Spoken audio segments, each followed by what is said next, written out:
하나님께서는 여호와이십니다. 언약하시고 그 언약을 반드시 신실하게 지키시는 하나님이시지요. 그래서 하나님께서는 끝없이 우리에게 하신 약속을 기억하시고 우리도 하나님께서 하신 약속들을 기억하기를 원하십니다. 여호와 이 놀라운 언약에 하나님의 이름을 기억하는 일은 또한 하나님의 때에 하나님의 시간의 개념과 함께 하나님의 사람으로 살아가는 우리에게 얼마나 크고 놀라운 은혜인지 성경은 끊임없이 말씀하고 있습니다. 이스라엘이 애굽에서 종의 삶을 살 때 그들의 고된 노동으로 말미암아 부르짖는 소리가 하나님께 상달되었습니다. 그리고 하나님께서는 아브라함과 이삭과 야곱에게 세우신 언약을 기억하시고 이스라엘 자손을 돌보셨습니다.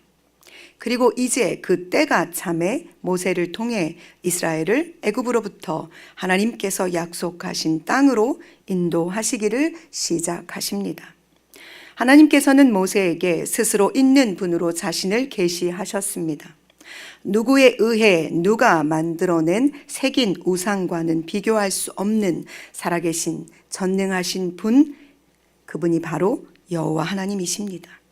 뿐만 아니라 하나님께서는 모세에게 크신 아버지의 능력을 보여주셨고 그에게도 그 능력을 부어주셨습니다. 이제 그는 나아가 하나님의 크신 이름을 높여드리고 자신의 동족 이스라엘을 애굽으로부터 건져내기만 하면 됩니다. 그러나 이 큰 일을 행하기에 모세는 자신의 한계를 너무 잘 알고 있었습니다. 그래서 그는 출애굽기 4장 10절에서 오 주여 나는 본래 말을 잘 하지 못하는 자니이다. 주께서 주의 종에게 명령하신 후에도 역시 그러하니 나는 입이 뻣뻣하고 혀가 둔한 자니 여호와께서 보낼 만한 자를 보내십시오라고 말합니다. 그때 여호와께서 모세에게 노하시며 이렇게 말씀하시지요. 아론을 대신하여 말하게 하실 것이라고 말입니다. 모세의 손에 크신 하나님의 지팡이가 들려 있다 하더라도 그리고 자신의 어눌한 입을 위해 아론이라는 형을 그의 옆에 하나님께서 붙여 주셔도 이 일은 결코 쉬운 일이 아닙니다. 그러나 그는 하나님의 말씀에 순종하여 자신이 도망쳐온 땅, 실패하고 고통의 땅, 두려움의 그곳으로 다시 돌아갑니다. 백성들에게 하나님께서 명하신 말씀을 전하고 이적을 행하니 백성들이 믿으며 자신들의 고난을 살펴주신 하나님을 경배하지만 모세가 바로와 마주한 후에 이스라엘 백성들은 더 큰 고통을 당하게 됩니다. 그 모습을 보고 모세는 다시 여호와께 나아갑니다. 주여 어찌하여 이 백성이 학대를 당하게 하셨나이까? 어찌하여 나를 보내셨나이까? 내가 바로에게 들어가서 주의 이름으로 말한 후로부터 그가 이 백성을 더 학대하며 주께서도 주의 백성을 구원하지 아니하시나이다 라고 고백하지요. 여호와께서 다시 모세에게 말씀하십니다. 우리가 읽은 출애굽기 6장의 이 본문이 자신의 무기력과 자신으로 말미암아 이스라엘 백성들이 더 고통 속에 빠졌다는 절망으로 하나님 앞에 고백하는 모세. 그에게 하나님께서 내가 어떤 존재인지에 대해서 다시 한번 확인시켜 주시는 본문이 바로 우리가 읽은 출애굽기 6장입니다. 우리도 모세와 같습니다.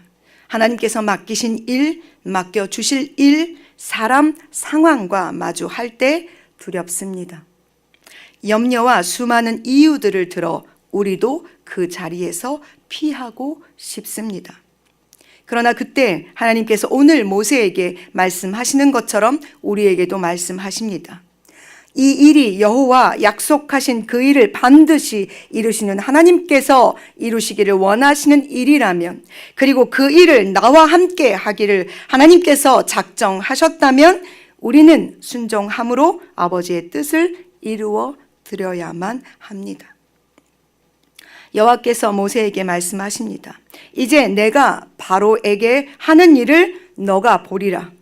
강한 손으로 말미암아 바로가 그들을 보내리라. 강한 손으로 말미암아 바로가 그들을 그의 땅에서 쫓아내리라. 그렇습니다. 우리는 그저 하나님께서 하시는 일을 보는 자가 될 것입니다.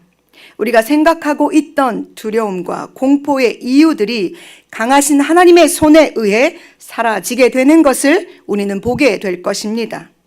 그분은 여호와 하나님이시기 때문입니다. 우리의 신음을 들으시는 분이시고 기억하시는 분이십니다. 이스라엘을 애굽 사람들의 무거운 짐 밑에서 빼내시는 분이십니다. 이 일을 행하시는 이유는 이스라엘 백성들을 자신의 백성 삼으시고 이스라엘의 오직 한 분 하나님이 되시기를 원하셔서 그렇습니다. 이 하나님께서 우리를 짓누르는 모든 무거운 짐과 죽음의 그 깊은 어둠의 고통에서 불러내셨습니다. 그의 기이한 빛에 들어가게 하셨지요. 오직 우리를 하나님의 백성으로 삼고 우리의 하나님이 되시기 위해서 말입니다. 오늘 하나님께서 모세와 나누시는 대화를 가만히 들여다보십시오. 자신의 연약함을 드러내는 모세와 그 연약함을 품으시는 하나님의 은혜가 보입니다. 그리고 수없이 부족함을 고백하고 있는 나 자신과 그 부족함이 강하고 크신 하나님의 앞에서 아무것도 아님을 말씀하시는 아버지의 눈빛과 마주하게 됩니다. 모세에게는 입이 둔한 것이 그의 약함이었습니다. 사실 입이 둔한 것은 드러나지는 약함이었을 뿐 그의 내면에서는 하나님께서 말씀하신 일에 대한 두려움이 더 컸을 것입니다. 우리도 각자 우리만 알고 있는 연약함이 있습니다.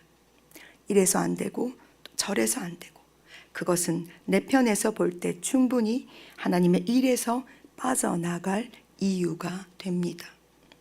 그러나 하나님께서 모세에게 그 입을 지은 이가 누구인가 물으신 것처럼 우리에게도 물으실 것입니다. 너를 지으신 이가 누구인가? 즉 우리의 연약함과 우리의 부족함과 우리의 어눌함은 우리가 스스로 부족하다고 느끼는 바로 그 모든 것들은 하나님께서 나를 쓰실 때 절대 문제가 되는 것이 아닙니다. 모세가 모세 될 수 있었던 것은 자신의 약함을 여호와 하나님께 고백하고 올려드릴 때였습니다. 그리고 자신의 약함을 그대로 가지고 그는 하나님의 말씀대로 움직였다는 사실입니다. 사랑하는 여러분, 하나님께서는 우리의 연약함이 무엇인지 너무 잘 알고 계십니다.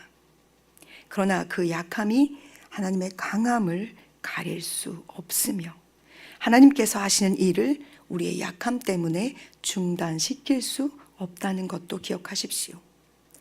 오직 우리의 약함이 강함되게 하시는 은혜로 말미암아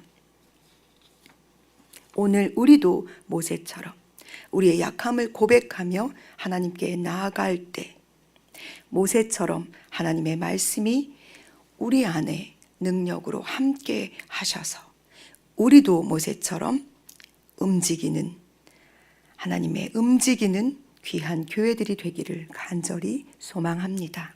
기도하시겠습니다.